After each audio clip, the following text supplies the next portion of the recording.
Welcome everybody to the online seminar series Machine Learning Needs Mathematical Optimization. I have the great pleasure today of introducing Fabio Schoen.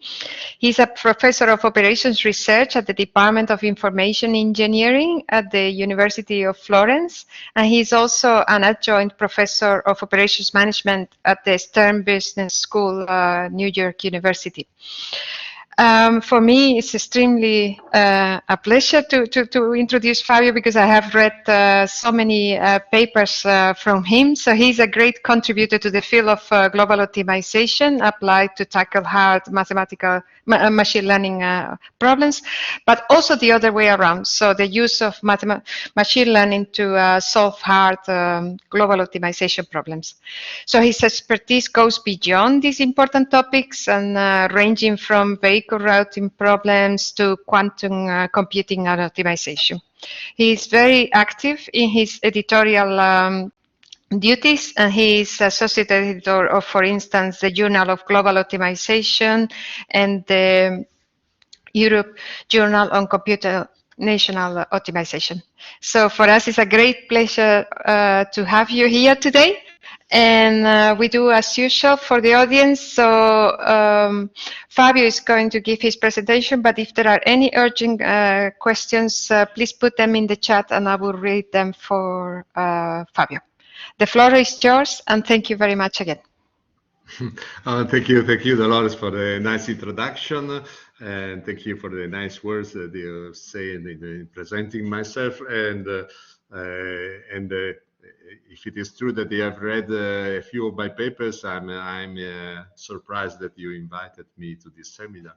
But I will try to give you a few information on some quite recent application we did. Let me try to share my screen. Here it is. Okay.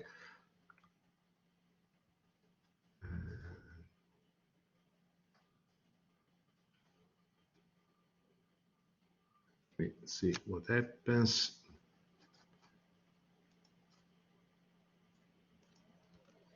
Yes.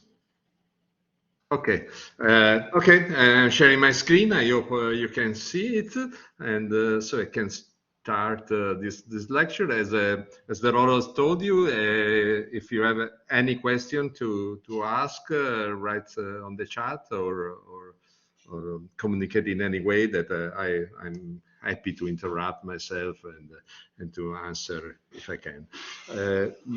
This is a summary of some research that we have done in the last few years with a group of bright PhD students, Francesco Bagattini, Pierluigi Mansueto, and Luca Tigli in particular, but also all the other staff in the Global Optimization Laboratory here at the University of Florence. I'm going to speak about clusters in two different ways. How clustering methods can be useful in order to improve algorithms for global optimization. And also all the way around, how can we use global optimization to improve methods to discover clusters? And during this journey, I will briefly touch also some application to clusters made of atomic particles. And so let me start with the two main problems. First, of course, we are dealing well, this is my main job, dealing with global optimization, and so we will speak about what does it mean, how can you use data science, in particular clustering, in order to improve global optimization methods. And on the other side, later in this afternoon, we will see how a classical data science problem, that is how to find centroids in a clustering based, for example, on the two square or the Euclidean norm, how this optimization problem, which is relevant in data science, can be attached by using global optimization methods with some success. So let me start with the first topic, how we can solve global optimization exploiting the powerful of clustering. This is just a picture of applications to atomic clusters. So first topic, clustering methods for global optimization are very, very old techniques, very old methods. They became known in the 70s when most of you, I guess, were not bored or more or less. And in those days, in the late 70s of the last century, two books appeared towards global optimization and towards global optimization 2. They were two books, they are proceedings from conferences which were held in Sardinia, in Italy. And well, they in some way started the field of global optimization. Well, it's not completely true that the global optimization was started there. There are many, many papers before, but these two orange books were really the foundation and the starting phase of the widespread diffusion of research in this topic. And in those two books, there were methods which disappeared, and there were methods where also they are lacking methods that are used today, but some methods which appeared in those two books are still quite interesting today. The idea of clustering in those days, the methods based on clustering for global optimization in those days were considered as the best possible computational approaches for general purpose global optimization. By general purpose, I refer to global optimization problems in which we cannot do any quantitative assumption on the objective function, like say knowing the Lipschitz constant or knowing that the function is concave or something like that. Generic differentiable global optimization problem. There were some contributors at the time to these methods, but after a few years, this method disappeared. They were abandoned and nobody was using them after the 90s of last century, more or less. And well, I also forgot these methods in these days until almost 10 years ago with Marco Locatelli, my former student and now colleague. We wrote this book on global optimization for the Mathematical Optimization Society. And well, as any of you who wrote some book surely know, writing a book is a perfect way to learn a lot of things. You are forced to learn many, many things when trying to write something in a more precise way. And when writing the book, I reconsidered these clustering methods and tried to understand why they disappeared and if their disappearance was a definitive one or could be in some way reversed. And so this is probably the origin of clustering methods for global optimization by Aimo Turner from Sweden, or I guess, and these methods were refined in particular by the group of Rinoy-Khan in Rotterdam, and they became famous under this multi-level single leakage MLSL acronym.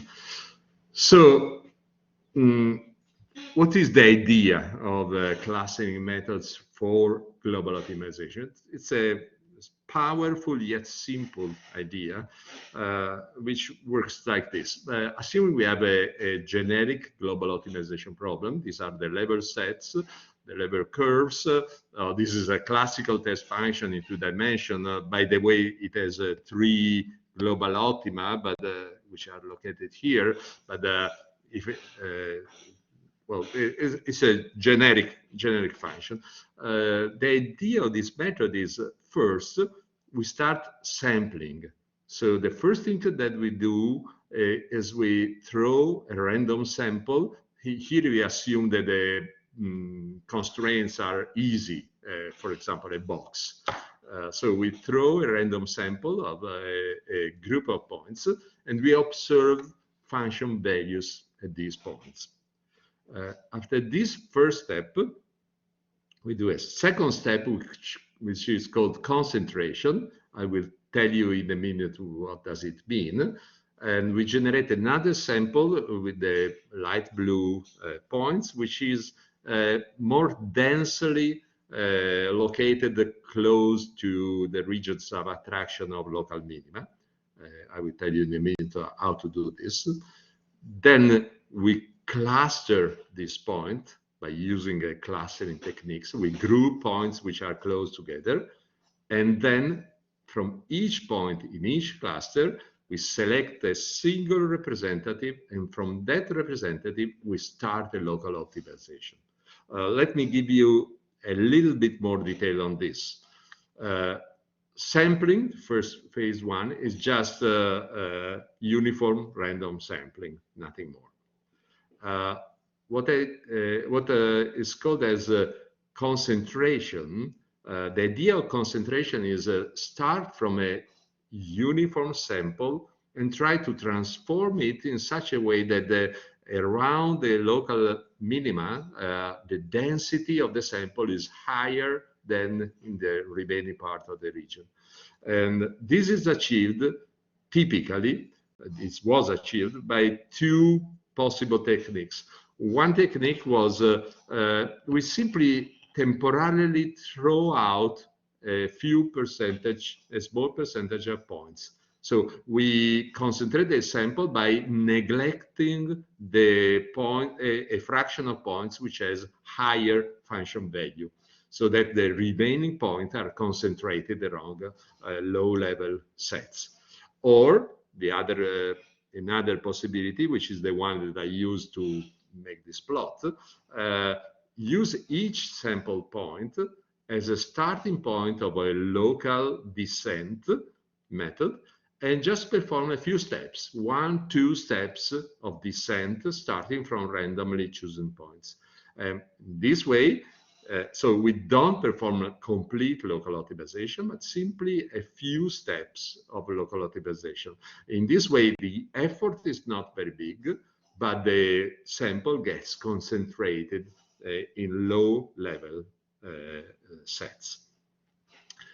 Let me call T this for transformed sample. So we forget the original sample, we keep this transformed sample, and then here comes the clustering. We use some kind of clustering method in order to recognize which pairs of points are close together, are sufficiently close together. So in this case, these points are in a cluster, these points are in a cluster, these points are another cluster, and so on. And the clustering method which was used at the time was very simple one. It's based on a pairwise Euclidean distance computation, and 2 points gets clustered, are declared as clustered if their mutual distance is below, lower than a threshold. This threshold depends on the dimensionality of the space and also on the number of points that we have chosen in our sample. After this clustering, there is a selection phase in which when we do the clustering, not only we group points together, but if I hope you can see, we draw we build a directed graph of points in which 2 points are connected by an arc if they are close enough, and the direction of the arc is from higher to lower function values. In this cluster, we select a point which has just entering out arcs and no exit arcs. This is a local minimum in the cluster in some way. And this selected point is chosen as a, it's called the funnel bottom, but this selected point is chosen as the starting point of a local optimization, of a full local optimization. So from this set of selected points, we start a local optimization, which eventually will lead to good local optima, sometimes repeated, sometimes new. So the idea is we don't start local optimization from each sample point as a trivial method like multi-start would do, but just from selected. So clustering is used to select good candidate points for starting local optimization. And after this phase, we repeat by adding n new points to the sample and repeating the clustering and so on and so on and so. A few details. This is the way by which the threshold to decide whether two points have to be clustered or not. This is the way it was chosen in the original papers. Apart from some constants, you can see here there is a hyperparameter, sigma, chosen by the user. Gamma is the gamma function, a generalization of the factorial. N is the dimension of the space. Capital N times K is the total number of sample points up to now. So the sample size up to now. It was shown, it has been shown in the 80s that by using this threshold, the likelihood to of a point to be chosen as a starting point for local optimization goes to 0 when the number of epochs increases. And if this parameter is chosen large enough, greater than 4, then even if we run this method forever, the total number of local searches performed will remain finite with probability 1. And even with this, there is the classical result that the global optimum point will be discovered with probability 1. But this is trivial because we are doing a dense sample, so we are looking everywhere. But we are obtaining this result with a low computational effort in local optimization. So why this appeared? This method, at that time, it was considered the global optimization method. And but it disappeared because its real application was to improve multi-start. And multi-start is a trivial and basic method in global optimization, and we have much more refined methods nowadays. So it was chosen to improve a very too basic optimization method. Another reason for disappearance is that at that time, making a local optimization was considered an expensive part of any algorithm. Nowadays, local optimization is extremely efficient, at least with the normal size problems. And the other important part is that the success of this method was confined, just for very low dimensional problems. Dimension 10 was considered too much at the time for a method like this. And this might be the most important reason for the disappearance of the method. So we try to build new approaches by changing the situation, and I will try to briefly analyze all of these the 3 points. First, the method was just built to save local optimization in a multi-start. Well, the concept is that the local optimization was the bottleneck of global optimization methods. But the overall idea of this kind of approaches can be extended when local optimization is not the one that we all know, descent algorithm based on gradient, but it can be a more refined, sophisticated local optimization method, or even a global method, which in some sense depends on the starting point. And as I see that I tend to speak a lot, so I see that time is going, so I'm not going to stay a lot on this point, but just to give you a quick idea, if you have a function like this, in which you see there are hundreds of local optima, but we are not interested in a method which starting from a point goes to a local optimum. We are interested in a method that starting from a point goes to the end of this funnel. And this is no more a local optimization method, but more a global one. But we can quite easily substitute a local descent method with a more global one and insert this in a clustering method for global optimization. And this can be done it was done by several authors in classical problems in computational chemistry when trying to optimize the shape, the minimum energy configuration of clusters of atoms. I think I will skip this because I would like to go to the other points in this lecture. The first point, we can use the old clustering methods even when we substitute classical standard gradient-based local optimization with a more general descent method, which might jump from one local optimum to another one, with no change in theory and just in the application. The second critical and weak point in a clustering method was that it was just used to improve on multi-start. And the idea is, can we use this method with other global optimization techniques?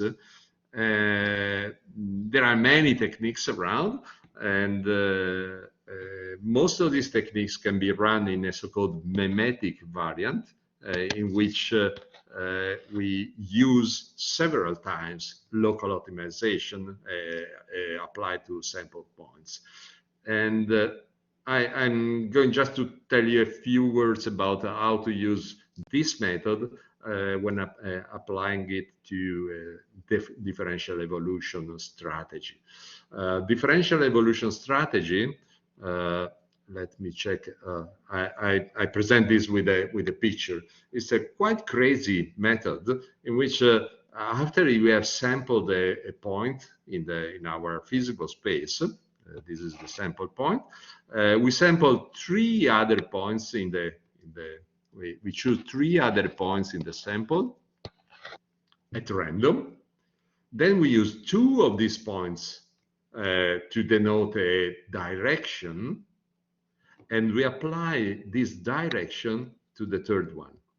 So we use 2 points to identify a vector, and then we displace the third point by a scalar multiplied this vector, and we obtain a new candidate point.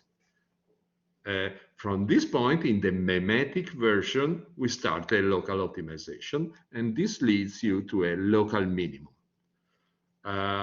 After all these operations, we check the objective function value in this point, the objective function value in the starting point, and we keep the best of the two for the next generation.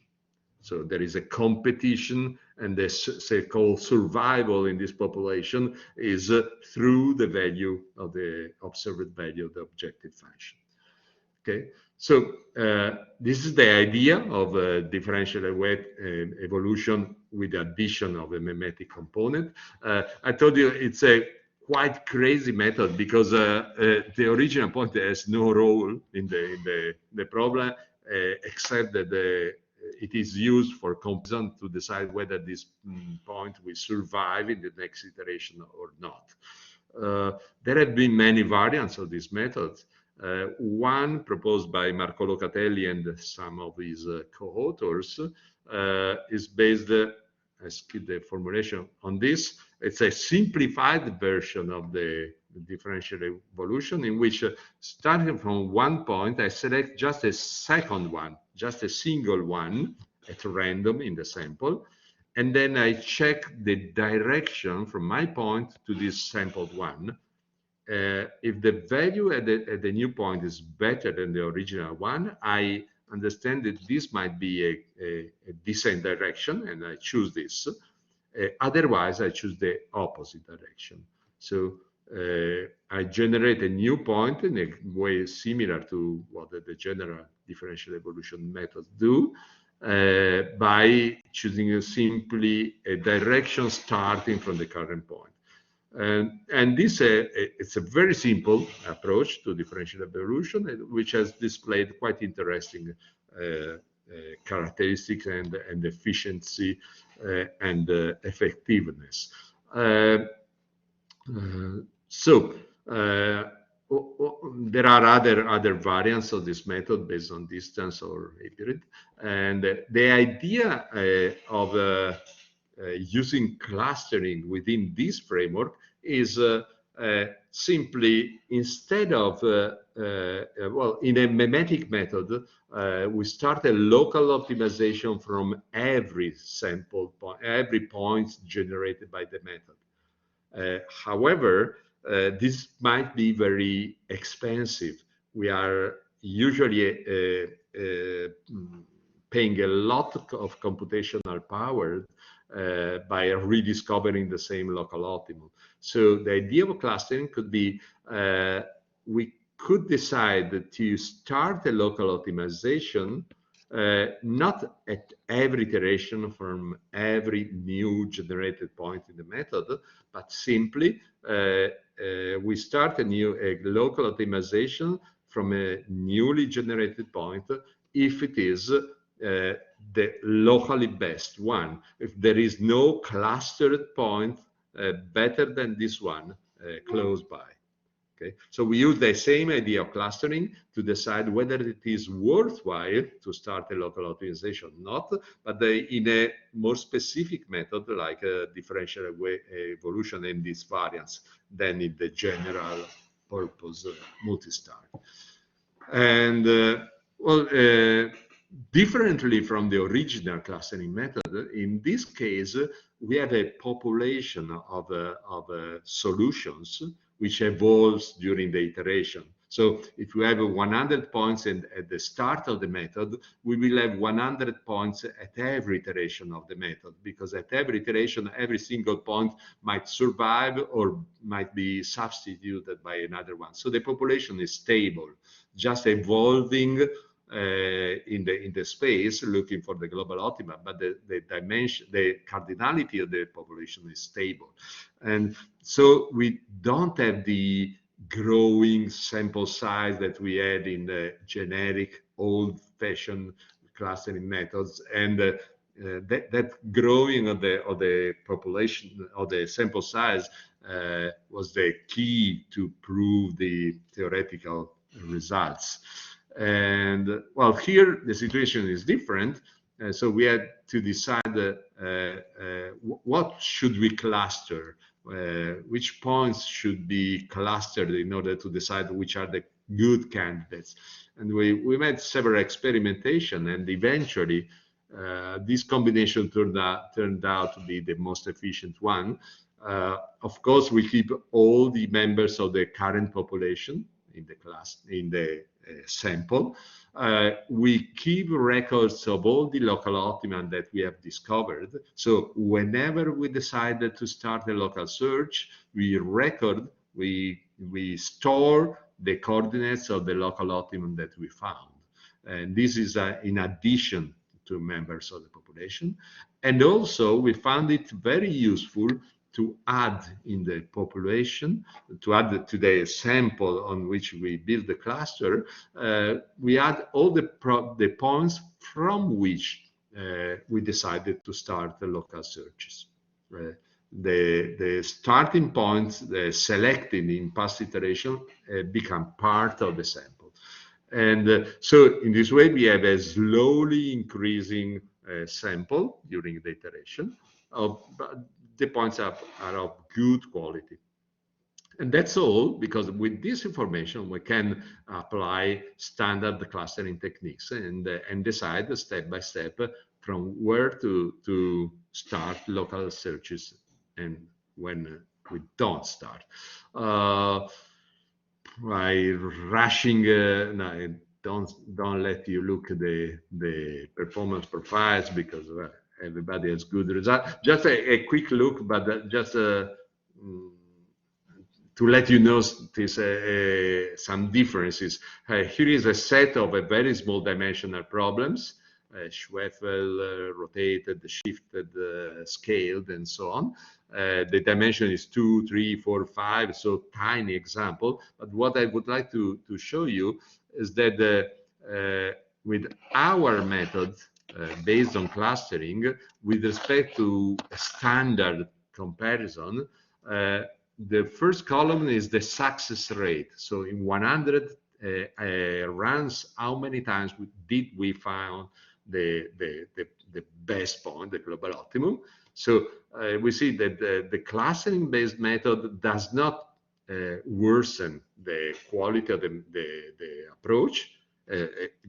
Quite often we have an improvement in the quality, and this is not obtained with a significant saving in local optimization. This is the number of local searches per success divided by the number of successes, and typically we divide it by a factor of 10, even more, the number of local searches needed to see the best, the record, the global minimum in the examples. So more or less we save, we can obtain the same quality or even better with 1/10 of the computational effort.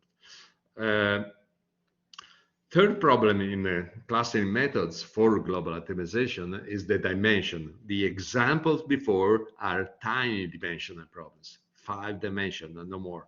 So how to go to larger dimensional problems? Well, the idea is, again, we can use the same idea of clustering methods, but the problem in this dimension is that clustering methods are based on the higher density in some parts of the space. But if your space is say 20 dimension or 100 dimension, the space is empty, it's completely empty. So filling a space of large dimension is hopeless in reasonable computational time. So this growth of complexity as the dimension of the problem increases, it's classical. You can sample as many points as you wish in a large dimensional box, but your box will be empty. There will be no dense parts because of the curse of dimensionality.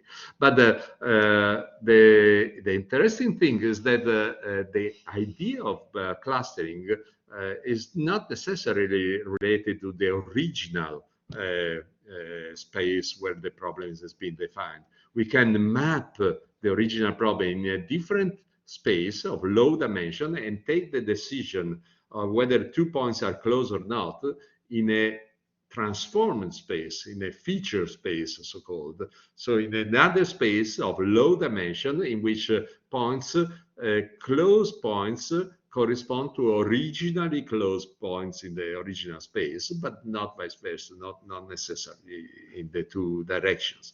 And this can be done in 2 ways. One way is to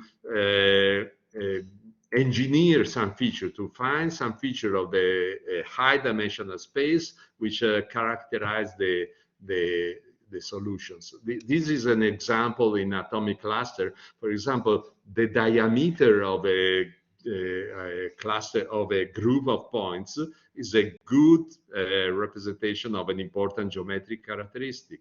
The moment of inertia also is another important characteristic, whether a cluster is a sphere or a very long ellipsoid.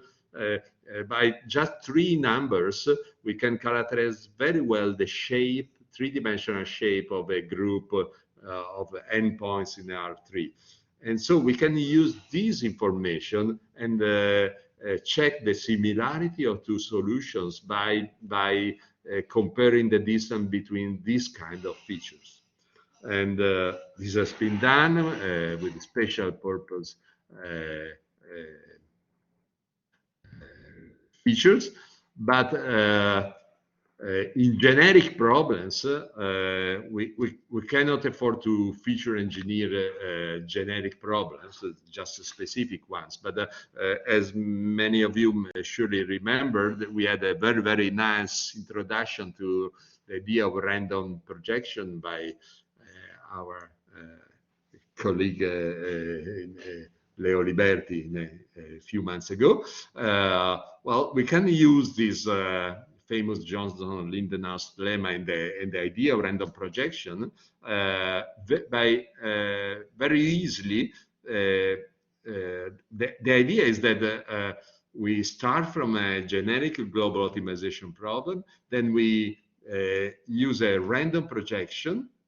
So we project our sample in a very, very low dimensional space, and in that space we check whether 2 points are close enough, and we decide which points are good candidates for starting a local search based on proximity on the reduced dimensionality space. And then we go back to original space and we perform a local optimization. And so we use exactly the same method as in the past, but simply the decision whether to start a local optimization or not happens in a low dimensional projected subspace. This low dimensional subspace is sampled differently from one iteration to the other, so that we don't stay on the same projected space forever. And again, very good results, but everybody has good results always, so don't trust them so much. But let me go quickly to the second part of the lecture. I guess I have a few minutes still. So up to now, we have seen that we can use the idea of recognizing clusters even in high dimensional spaces, and this has a good effect in improving or in building new global optimization methods. So clustering for global optimization. Now I go to the opposite. Clustering itself is a global optimization problem. So that why don't we use refined good methods of global optimization in order to find the clusters? So applying global optimization to solve clustering. This is a way in which we can define the clustering, Euclidean minimum sum of squares clustering problem, in which the problem is how to find the k. We assume that k is fixed. So we decide to build a cluster of, say, 10, build 10 clusters out of our sample. And the variables of the problem are k points in the space in RD. And these k points should be chosen in such a way that as to minimize the sum of squared, the minimum distance from the sample points to these points, which are called centroids. And so this is clearly a global optimization problem, which has enjoys some strong properties. If we have an optimal solution, it is true that every point in the sample is associated to the centroid, which has the minimum possible distance from that, and also that given a cluster, the centroid of the cluster is the geometric mean of the points which are associated to that centroid. And based on these two properties, the most famous method, the most famous heuristic, which is called k-means, is based exactly on trying to impose these two properties. But they start with the decision on k-centers, then we associate every point to the closest of this k-center, then we move the centers to the geometric center of the cluster, and we iterate until stagnation, until nothing changes from one iteration to another one. This method is extremely is a very nice method, but it is greedy. It can stop at local minima, typically very far from the global one, and everything this depends on how we initialize the k-centers. And there are initialization techniques, very, very good ones, but we try to avoid from the beginning the idea of initialization by using directly global optimization.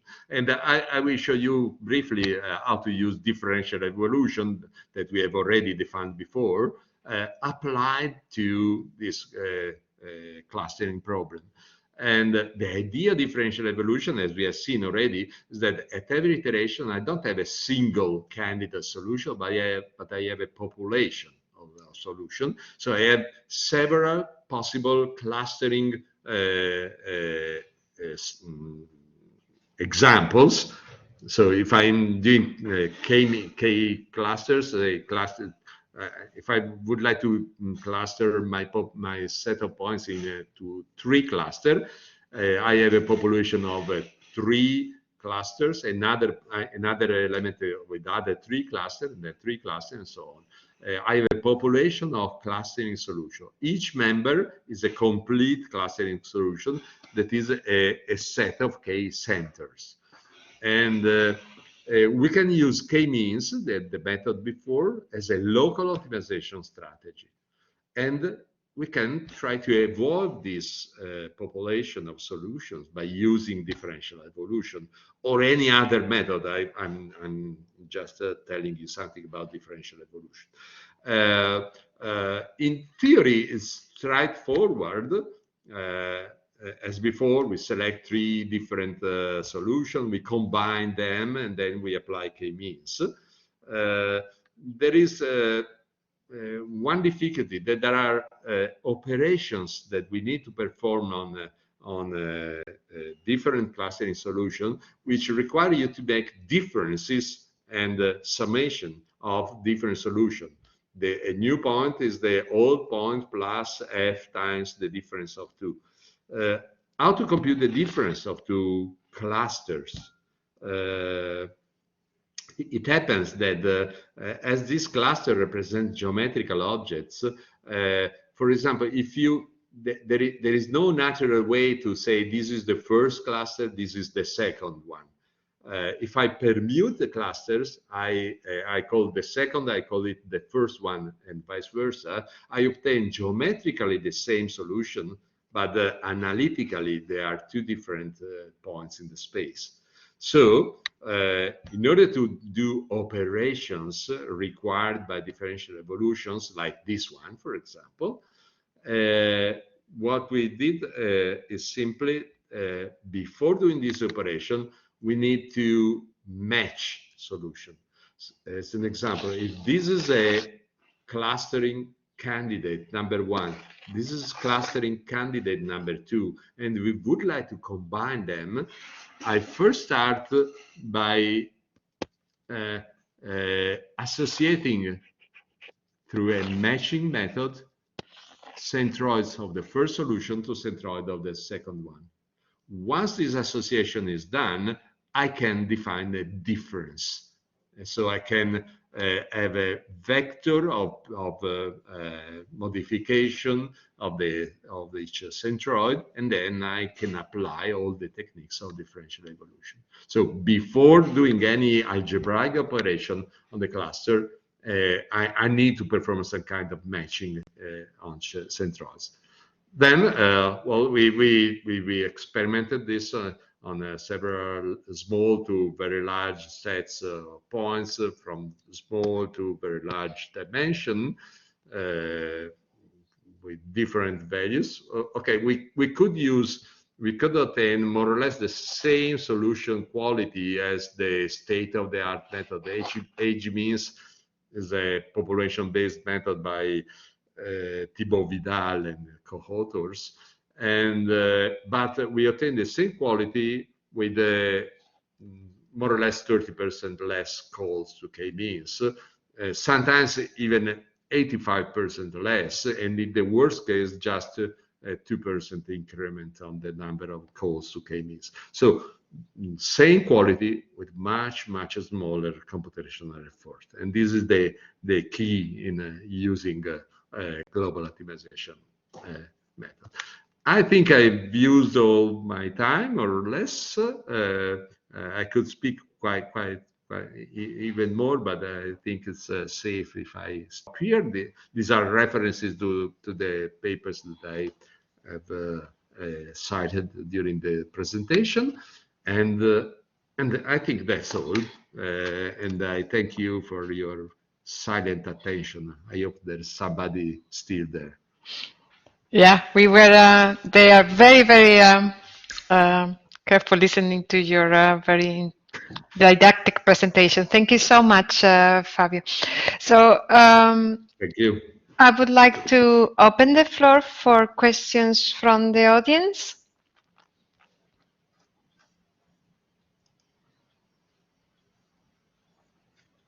So if you have questions, please raise your hand and we will give you the rights to the microphone and the camera.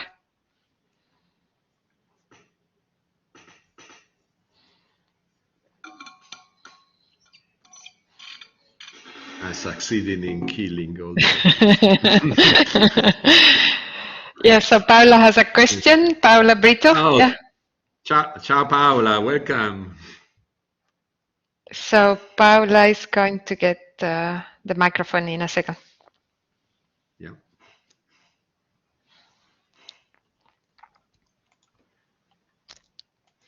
Good afternoon, Paula. Hi everyone. Hi Fabio. Ciao, thank you very ciao, much. dear Paola. Ciao. Thank you very much Ciao. for your nice talk. Enjoyed a lot.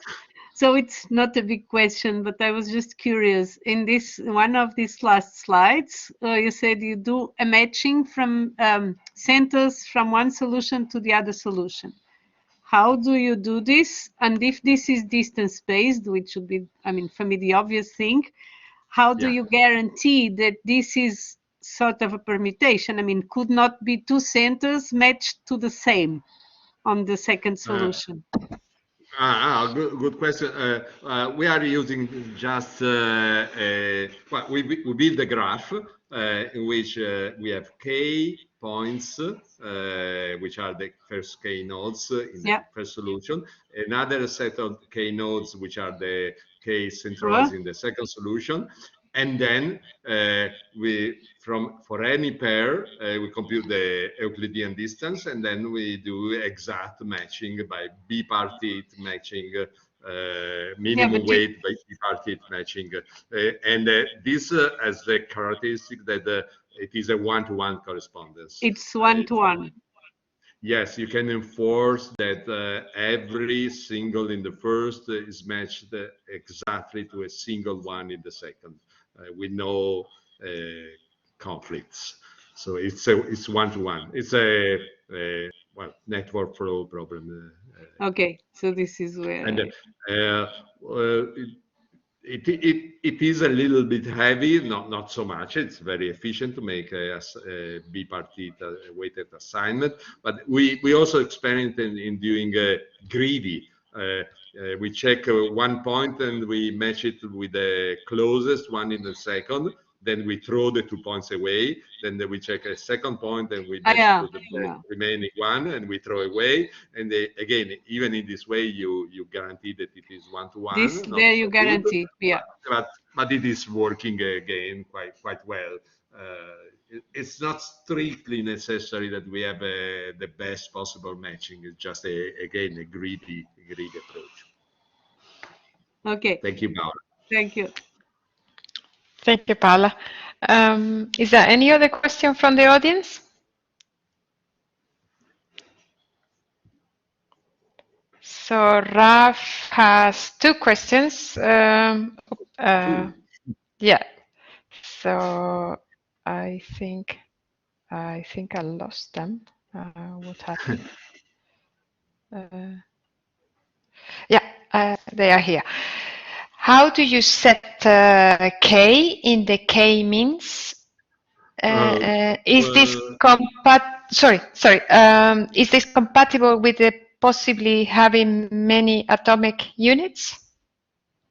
The second one I don't fully understand. For the first question, k in the k-means, it's a given parameter. When using k-means, you decide what is k. I perfectly agree that when clustering generic data, I don't know what is the best value for k, but this is the standard in clustering by using k-means. So in our approach here was we have a method which is k-means, which requires k, and we try to improve. We have not done, but we might try to apply the same idea to other clustering techniques in which the number of clusters is decided by is chosen by the procedure itself. But we just did this on k. In our computational experiments, we let k grow from 2 to 40, I don't remember, to several, to large numbers, and we did experiments with all values for k. So it's a natural question, but it is a question which should be asked to clustering people. That is, I get this problem from there, and what can I do to improve the efficiency, and I apply this. The second question, I'm not sure I completely understood what is my fault. And then it says also whether you can say something about the computational performance of HDBS scan. This is another method for clustering. We didn't perform any direct comparison. Our idea was not to necessarily build the best clustering method in the literature, but to show that given a procedure which can be considered as a local optimization in the clustering literature, how can we improve its performance? So for other clustering problems, say kernel-based, or for other clustering techniques, give us the technique or give us the problem. Let us look if we can use global optimization ideas in order to improve the performance. So the idea of using k-means was not to say that this is the best method, but just to show the possibility that the global optimization has within the context of clustering. So our hope is that this idea can be quite transversal and used for many different methods, and also many different clustering problems with the different ideas of what clustering is. Yeah, I'm not sure I've answered, but I tried. Yeah, but it's a very important contribution. Yes, thank you, Ralph, for the question. And yeah, is there any other question in the audience?